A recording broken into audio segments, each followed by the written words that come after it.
What's going on, guys? Welcome back to an episode of Fishing with Flair. Today, we are talking about spinnerbaits versus chatterbaits. Spinnerbaits versus chatterbaits. Now, this is a question I get asked all the time, and after I uploaded that chatterbait fishing tips seminar, I had a ton of questions over it, so I decided to make a video about it, and so I just wanted to go over my take on when to throw a chatterbait versus a spinnerbait and vice versa, which ones I think are better, and when to choose each one.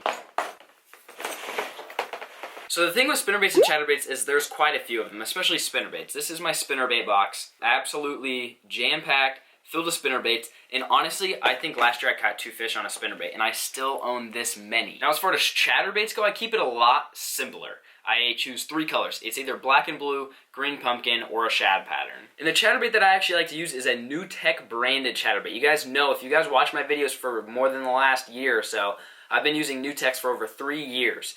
I use all their jigs exclusively. I don't throw any other bristle weed guard jigs, and I also throw their chatterbaits, which are called crazy jigs. If you guys are interested in any New Tech Lures products, I'll leave the link in the description to their website, and you can use promo code FLAIR, and you get 15% off your entire order.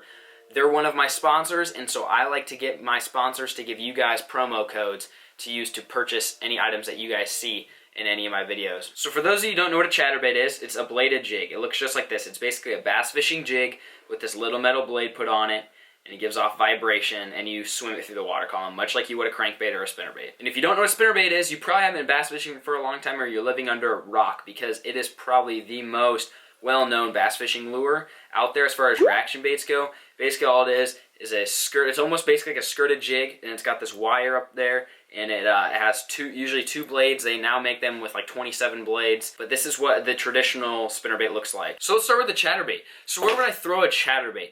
The few places that I would pick a chatterbait over the spinnerbait is when I'm fishing dirty water. Chatterbaits do really well in dirty water because they chatter. That's what they're called.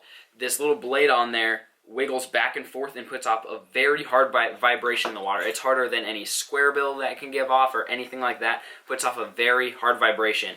And on the opposite end of that, if I'm fishing clear water, that is when I pick up the spinnerbait.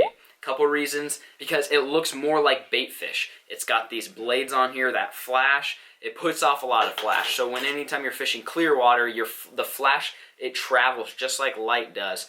And so if you're fishing in clear water and that bait is giving off flash, it's going to get the attention of any bass that are in the area. The other place I would throw a chatterbait is anytime I'm fishing around grass in particular. Sometimes even when I'm fishing around rocks, I prefer a chatterbait because you can put a crawfish trailer. This right here, that's a swim bait trailer, but you can put on a craw and make it imitate a crawfish. So that's why I like to throw it around rocks, but I also like to throw it around grass because it's very weedless. Very few times will this get hung up in the weeds, and actually bass like it when it gets caught up in the weeds, because when it's coming by and gets stuck in the weeds, you can kind of rip it free, and it's a lot easier to fish through grass than a spinnerbait, because the spinnerbait has all these wires and blades and spinning mechanisms that can get caught up in the grass. And on the opposite end of that, for a spinnerbait, honestly, I don't throw a spinnerbait very much. Like I said, I only caught probably 2 fish on it last year. I caught a ton on chatterbait, playing a chatterbait video right back there.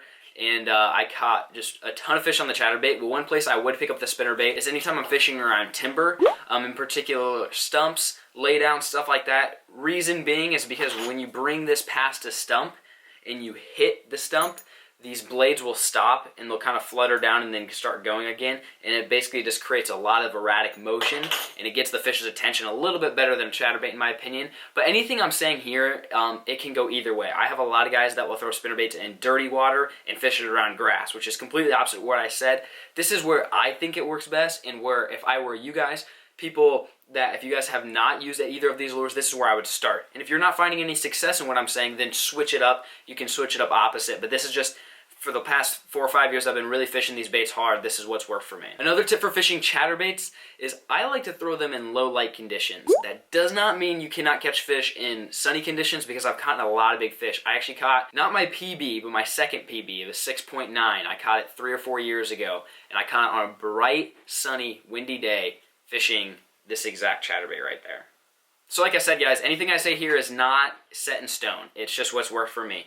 And then on the other end of that, when it's sunny, I like to use a spinnerbait. Again, what I was talking about with the clear water and the flash, same thing goes for sunny conditions. When that sun is going through the water, and especially if it's clear water, that sun can penetrate a lot farther down that spinnerbait is going to give off that flash to make it look like a bait fish or a school of bait fish. And the last condition that I take into consideration when picking a chatterbait versus a spinnerbait is the wind condition. Again, I've caught a lot of fish on this chatterbait when it's been windy, but what I'm going to say is you don't want to throw this spinnerbait when it's super slick, calm conditions. I wouldn't say you really want to throw this chatterbait either, but if it's calm and you have to pick between the two, you want to go with the chatterbait. Reason being is a lot more realistic looking than this spinnerbait. The chatterbait, that looks like a little bluegill on there, despite the little blade on there, which I don't know if you guys noticed this, but I took a Sharpie and colored the blade black. That's another quick tip for you. See, I like to hide these little tips in these videos for you. You take a Sharpie, you color that blade black, and it helps blend it in. Because I don't know if you guys have ever seen a bluegill with a big shiny forehead. Neither have I, and neither have the bass. Take a Sharpie and color that in. But like I was saying, if it's windy, the fish cannot get quite as good of a look at the lure. So when they're kind of looking up, when they're searching for bait fish and it's windy, they don't get a good look at it. They don't see the wire, and they don't see the swivels and anything like that, and they will just kind of swipe out of reaction. But if it's calm, they will get a good look at it, and they'll see that wire on there and everything like that. And so that's when I would pick up the chatterbait. Like I said, I say this many times throughout this video, this is not set in stone stuff. So if it's calm outside, don't rule out a spinnerbait. I would just suggest starting with the chatterbait based off of my success and based off of the others that I've talked to about this. So now that you guys have sat through me comparing the two chatterbaits versus the spinnerbait and where I think to throw them, I'm going to throw in a quick few clips of me catching some nice fish on a chatterbait just to show you what a bait like this can do. So that's it for the informative part of the video, guys. Hopefully you enjoyed, hopefully you learned something, and if you did, please hit that like button, subscribe for more awesome fishing content, leave a comment, any suggestions, any questions that you might have, maybe things that I missed, and enjoy the fish catching footage.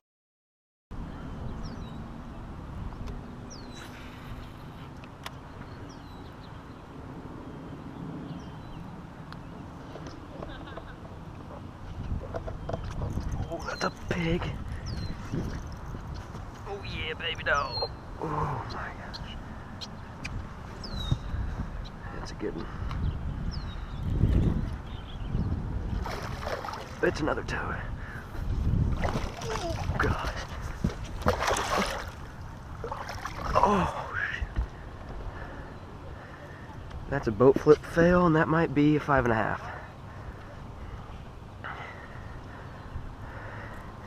That's bigger.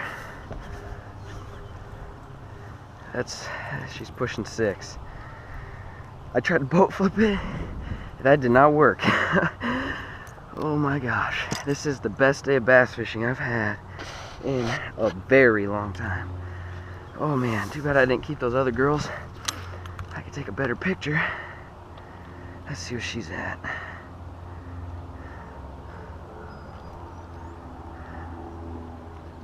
Oh my God, what? Hang on, hang on.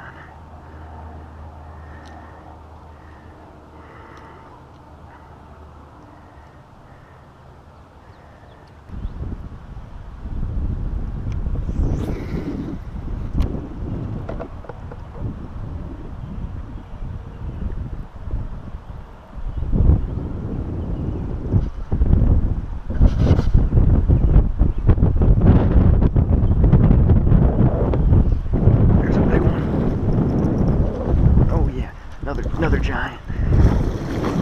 Oh yeah, there's another 4. Another big one. We got these 2 big bass here.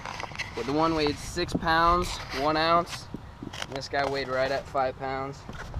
Get a release on these guys.